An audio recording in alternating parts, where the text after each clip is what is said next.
Y'all, is it just me or did Michael Ealy's eyes get bluer since Think Like a Man 2? Let me find out he wearing contacts. Anyhow, I want to do a review and tell you what I thought about the movie Fatale. If you have not had the opportunity to check it out in theaters or wherever you're getting your movies from nowadays, I suggest you put me on pause and you go check it out because I hate to be the one to ruin it for you. Okay? So I'll see you when you watch. Bye.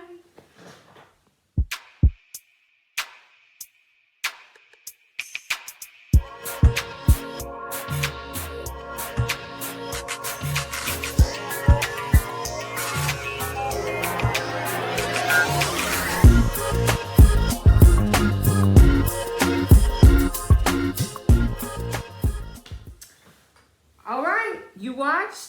Okay, I warned you. I hope you watched. So anyway, hey y'all, welcome back. Come on in, grab a seat because this review is going to be filled with lots and lots and lots of spoilers.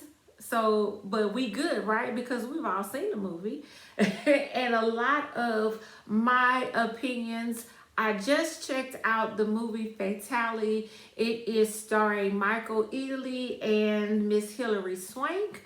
My husband and I had date night, and we're not having movie date night as much as we used to. We love going to the movies, but due to COVID-19, girl, she just came in and Corona just took over everything. So movie night, date night looks a little bit different for us.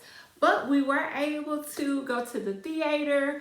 It was just us and maybe about a good 6 other people. And I don't know about you, but I like it like that because it's nice and quiet. And I don't have to worry about nobody spoiling the movie for me or me spoiling it for nobody else. So this movie started off like really, calming, just like maybe like a dramedy or something, or at least that's what I thought. I did not see any previews about the movie. I didn't even know about it. My husband told me about it. He was like, hey, let's check it out. So I was like, cool, let's check it out.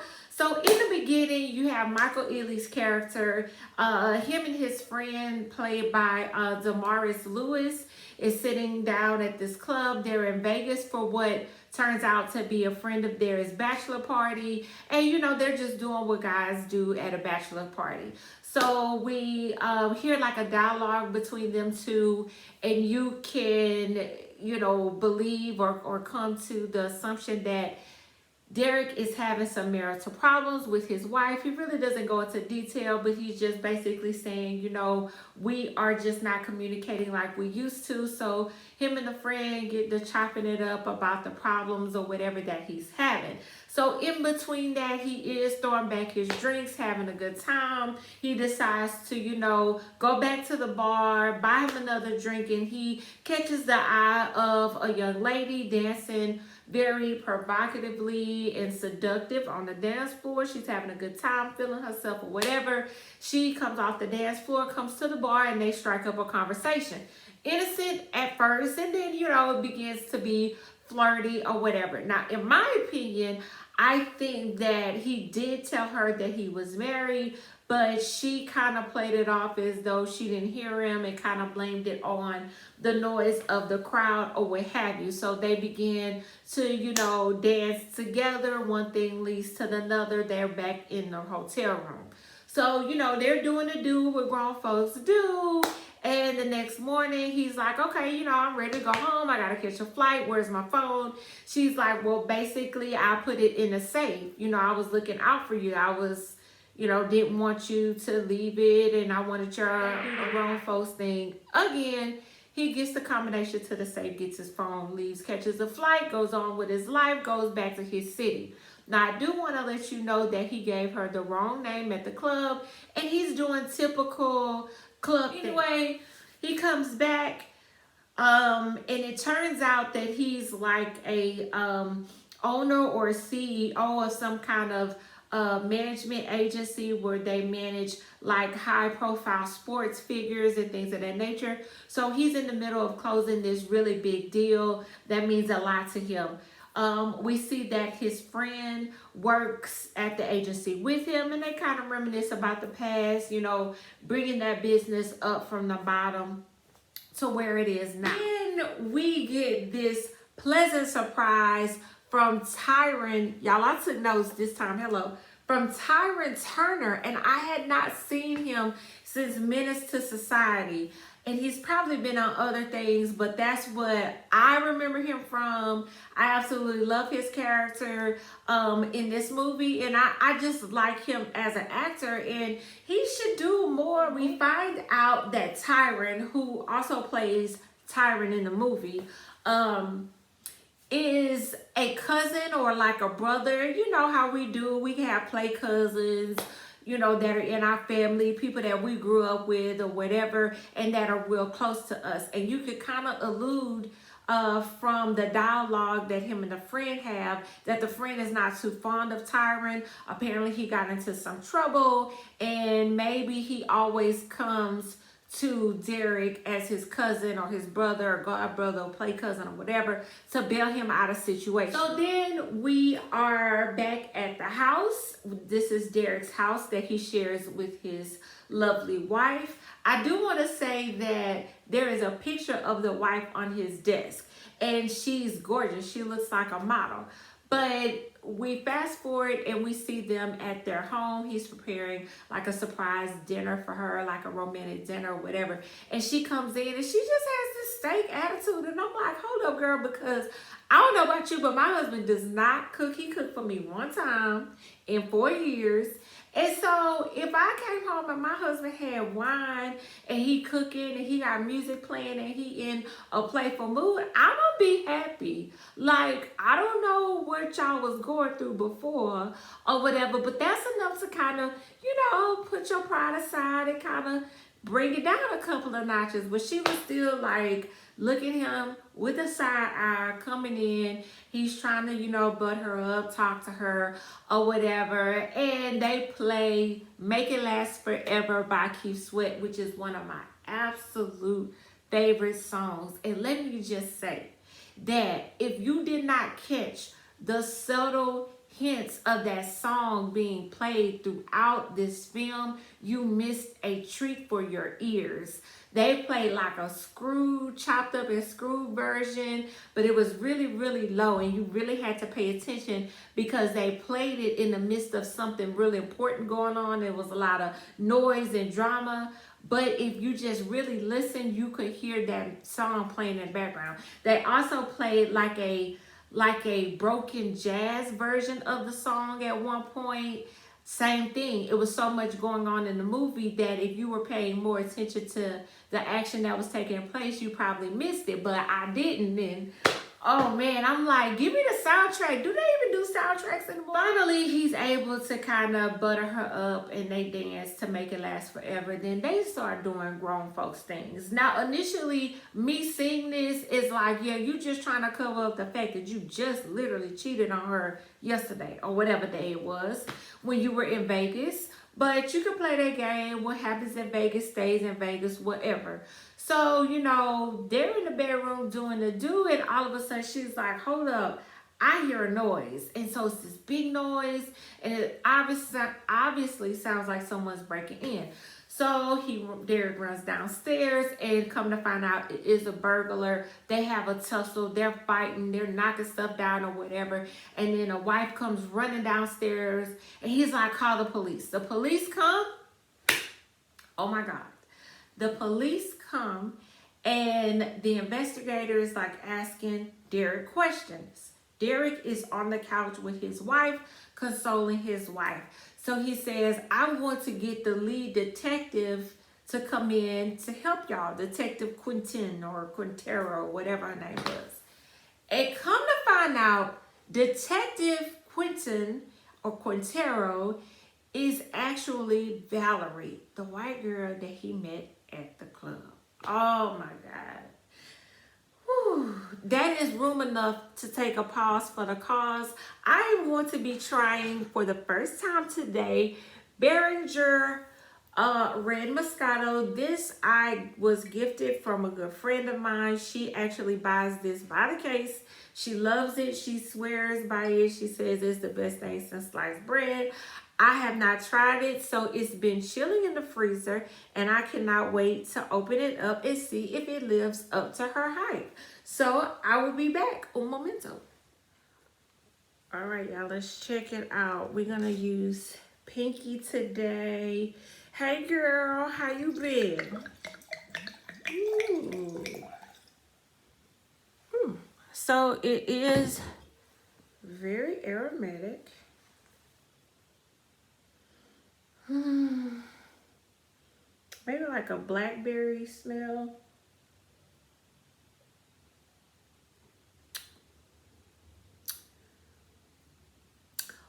It's good. It's a little bit on the bitter side.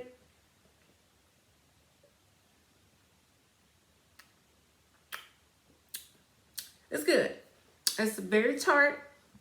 It's a little bit on the bitter side. It's like a cross between maybe strawberry and maybe like a black raspberry.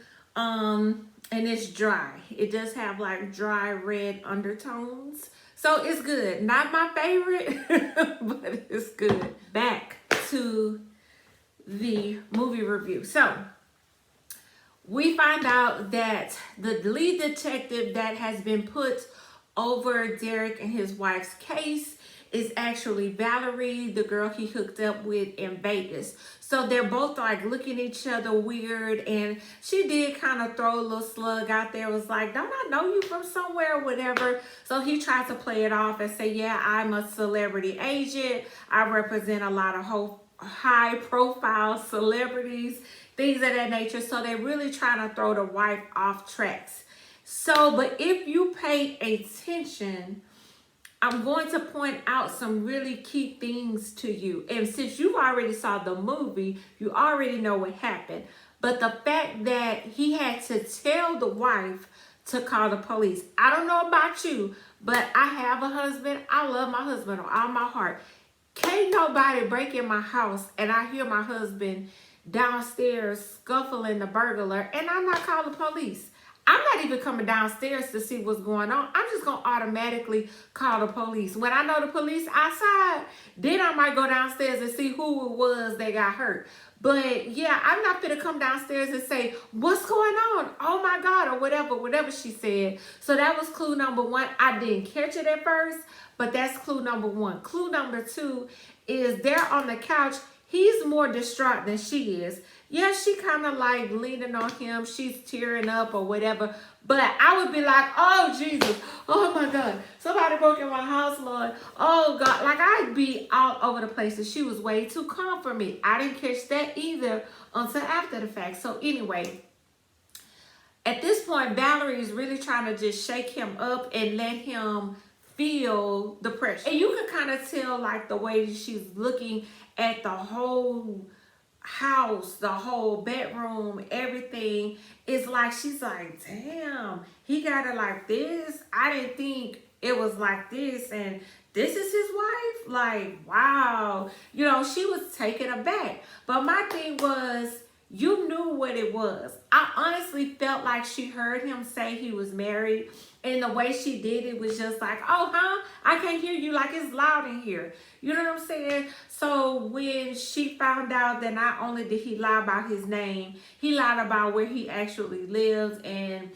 come to find out that he's married, he's you know, well off financially, and he's got this big house or whatever. And I think that kind of took her back. She kind of just was like, hey, I met this black dude, we just, you know, fooled around, ain't nothing to it. But to actually see his life and see his lifestyle, she probably felt some type of way, because she was just really tripping. And I'm like, you know, it is what it is. You knew what it was from the get-go. It ain't like he said, hey, you know, I want to get your number, I want to stay in touch. The next day he was like, listen, I got to find my phone, I got a flight to catch, I got a family. So she's really making it a point to really investigate the case.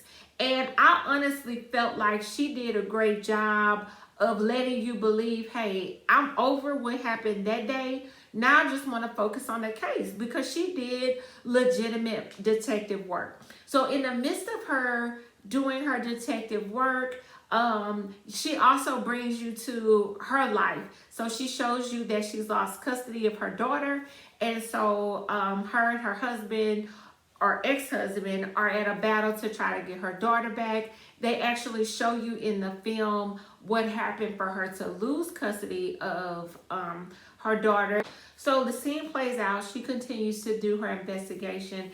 And we see that she comes back to Michael. They do have a dialogue. They address the elephant in the room. And they're just like, look, are you doing this because of what happened, me and you? Or are you really genuinely trying to find out about my case? And she like, no, I'm really genuinely trying to find out about your case or whatever. And so she says, you know, I just, there's more information that I need to know. So later on, we see her take Derek to the beach and give him some binoculars. And she shows him something that really devastates him. Michael Ealy is just a phenomenal actor because I believed it. I feel sorry for him. I was tearing up because I'm like, your wife and your friend, not only is he your friend, but he's also your business partner. And that's why your wife was just being real standoffish with you, and she was giving you the side eye after you cooked for her and everything. I was like, okay, now I understand why you cheated. I don't forgive you, but I understand why you cheated. So that is really a pivotal time in the film because this is Valerie's way of setting him up for the kill. So we see later on the next day, well, let's say later on that night, he goes back to Valerie's place or whatever. He said, you know, when you showed me what you showed me, you said that there's more. He goes to her house and she's like, well, basically they hired the person to break into your house to kill you. He leaves, goes back home, or at least we think he goes back home. Then we see the police come, they arrest him. So now he is being charged. I don't know, I can't remember if they charged him and he bonded out, but I think they did. He's being charged with the death of his wife and his best friend. He goes down to the precinct, and that's when Valerie confronts him, showing him the pictures and showing him the evidence. He left his wedding ring at the crime scene. So he admitted, yeah, I did go back, which I know that she knew he would do that. She only showed that to him to create anger within him to make him go back and set him up for the kill. No forensics was done. You know how I've watched enough ID channel to know that there's like gunpowder residue on you when you shoot somebody, especially as close as she said he was up on them to shoot them, right? You would have blood on your clothes. You know, there was no search warrant done that I can think of at his place of residence or whatever. So she's single-handedly doing all of this. In the midst of that, she's terror, you know, like stalking him and she won't go away. Like, it's like, what is it that you want? Are you doing the investigation thing? Or are you just stalking me to be annoying and to get on my nerves? So she's keeping up this whole big debacle. She's everywhere. She's showing up at the job. She's showing up at the house. So I feel like because Derek talked to Taryn and told him what was going on at his wife's repast, I feel like that was Derek's way of saying, I know you're going to handle it, right? We all have that friend, or for me, it's probably like one of my kids, that, you know, you could say, well, I forbid you to do this. Telling them not to do it is just like telling them to do it. And Derek knew that about Tyron. He knew that him saying, man, just leave it alone, was going to make him want to do it even worse. So Tyron goes to the hood, picks up one of his homeboys. They break into Valerie's apartment and they trying to, you know, hem her up, you know, I guess scare her into leaving him alone. It don't work. I could see that coming from a mile away. She outsmarted them, shoot them both dead. So then Derek is like, you killed Tyron, did you? And she was like, yeah, you sent them to my house or whatever. That whole scene right there was an opportune time for him to record her because she basically laid out the entire plot. I don't know if you guys ever seen Throw Mama from the Train, but it's one of my favorite movies. And Throw Mama from the Train is kind of similar to this movie, except for it was a comedy and it was two guys instead of a man and a woman.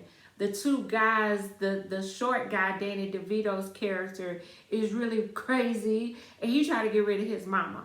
I can't think of the other guy, the other actor's name, but anyway, he hates his ex-wife. She stole his book, and he's trying to get rid of her, but not literally. He just says, you know, she gets on my nerves. I wish she was dead, but he doesn't mean it. So they make this plot. Well, the short guy makes this plot for them to switch and kill each other's enemies. You know, it was similar in this plot that Valerie had the idea of them to switch. I killed them for you because they did you wrong. Now you kill my ex-husband for me because he's keeping me from my daughter. So, you know, he's just like this crazy, but he goes through with it. The only part in the movie that I didn't like is that scene. Is the scene where Derek goes down to where her ex-husband takes his jogging trail every day. He goes down there with a gun. Now, if you're going down there to try to frame her and blackmail her and tell her ex the plan, why would you take the gun? You know, he's already going to try to fight you to defend yourself. That was dumb, Derek. So he ends up killing him on accident. Now the poor baby ain't got a mama or a daddy. I was just like, what sense did that make? Deion Taylor, the director of this film, what sense did that make? Or the producer, whomever wrote this, the writers, that didn't make sense. So the baby don't have no parents at all. She got to stay with the stepmama. And the way the stepmama was putting her in that car seat, in that back seat, in that one seat, I don't even think she fooled with her like that. But anyway, poor baby. You know, they have a dialogue at the end, and he basically tells her, yeah, I did what you told me to do. So, you know, get this off of me. And she basically tells her plot again. This time he was smart enough to record it. They get into a tussle. He ends up killing her in the elevator, and you know, he lives happily ever after. And you know, movies nowadays, I guess 2020 is the year of subliminal messages. In any area that we could possibly put a subliminal message, especially in films, because here we are yet again, another film that tries to use something like a current event or current situations and slide it in to their film, even though it has no relevance whatsoever. So it kept saying the court of public opinion, and you know that has been a thing at least for the last 2 years, maybe even longer. But you know, the court of public opinion is a thing, and it was just saying how people, you know, they had radio personalities at the end of the scene where he's driving in his car, and on the radio they're saying, yeah, you know Derek Johnson, you know, he was convicted, he was arrested, and he was one of the prime suspects in his wife and his best friend murder. Well, he's been exonerated. He didn't do it. He's been cleared of the charges or whatever, what have you. And they're like, yeah, but everybody wrote him off, and the public opinion, you know, whatever, and they shouldn't have done that. And I'm just like, the whole gist of the movie was not about that, because most of the movie had nothing to do with people cyanide him. Yes, he did lose high profile contracts. You see in one scene that pretty much didn't nobody come to work except the receptionist. And then he told homegirl, you might as well go home because everybody else did. I don't know what you're trying to be employee of the year for, because as you can see, my whole business went to shambles. My business partner, my right-hand man, was screwing my wife, and now he's dead. So, you know, we didn't see the business resurface, but, you know, we can only assume that it did after he was cleared of the charges. But that was just a small tidbit in the movie. It had like nothing to do with the overall point of the film. So anyway, I thought it was really, really good. I would probably give this movie maybe a 7 out of 10. And I say that because, again, you wanted to just throw that, you know, public opinion scenario in there when it really wasn't about that. It was about, I don't know, go to counseling, you know, pray for your marriage. How about that? I don't know. It was just good. It was a good thriller. I did not see it coming. There was a lot of twists and turns. Although I didn't see it coming, let me just say my husband did, because he kind of knew every little thing that was going to happen. He predicted. He was like, oh yeah, I bet this finna happen. And it did. And then he was like, oh yeah, I bet you this is finna happen. And it did. So somebody owe him a check, because he could have wrote that whole film for y'all. It was good to get out and see something entertaining and not super vulgar or super gory. I think the casting was well. I would have preferred, me personally, I would have preferred to see a Tika Sumpter play the role of the wife, Derek's wife, only because I think she does a phenomenal job of playing a seductive villain. Somebody that, you know, we kind of don't like, but we love just seeing her on the screen. She did a really good job in the Half and Half Nots. So y'all tune in, because probably in a couple of days, I'm going to be doing another review. This time I'm going to be doing a review on Hulu's original film called Run. Anyway, I will see you guys in a few days. Y'all stay safe, wear your mask, hello. And let's get ready for 2021, because we deserve it. Bye, y'all.